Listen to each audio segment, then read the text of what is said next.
Second. Thank you, Mr. Chairman. As my colleagues have expressed today, there are no words to describe the horrific tragedy that occurred at Rob's elementary school. I'm a father and a grandfather. Every life is a gift. I know this from my experience of raising a beautiful family. I have my entire life as a parent leaned on my Second Amendment rights to protect them.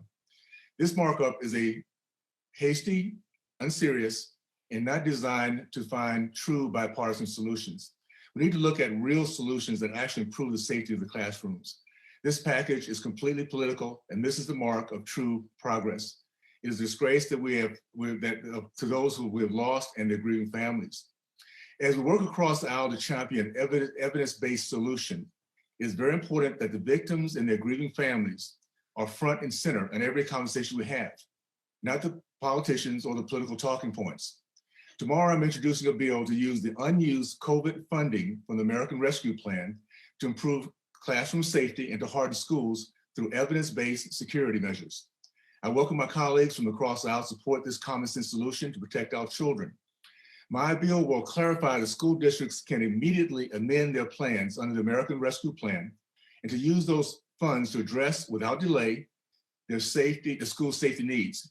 It will require that states immediately approve any amendments that allow schools to begin this process without delay.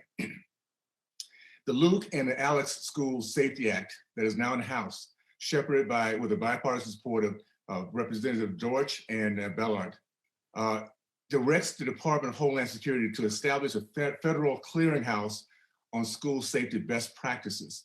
This will be done in coordination with the Department of Education, Justice, Health and Human Services. This clearinghouse will be the primary federal resource on best practices for schools, parents, law enforcement, and local officials. This bill does not require any additional funding. This bill was actually named after two of the Parkland, Florida shooting victims. How was this common sense bipartisan bill addressed by Democratic leadership, whose priority over the decades have been to progressively restrict law-abiding citizens from their Second Amendment rights? Remember, this is a simple clearinghouse database of state-by-state best practices. A day after the Uvalde tragedy, Democrat Senator Majority Leader Schumer ignored it. By design, he did not bring it to the floor. Let me make sure parents across the country understand how unserious the Democratic leadership is on this topic of securing the safety of our children in school settings. We have a president who states he does not believe in proposals that's going to harden our children's schools. We have a Senate Majority Leader who refused to allow for a federal database of best practices to be used nationally by schools, parents, law enforcement, and local officials. The rejection of the Luke and Alex School Safety Act 2 weeks ago prevents us in the near future of gathering school safety innovative ideas to be recorded, saved, and shared nationally with other vulnerable schools like those in Uvalde. We are committed to address violence in our schools. Our schools must return to the place of learning where students can learn free from the fear of violence of any form. This is what our students deserve. This is what our parents want. And this is what our focus should be as policymakers.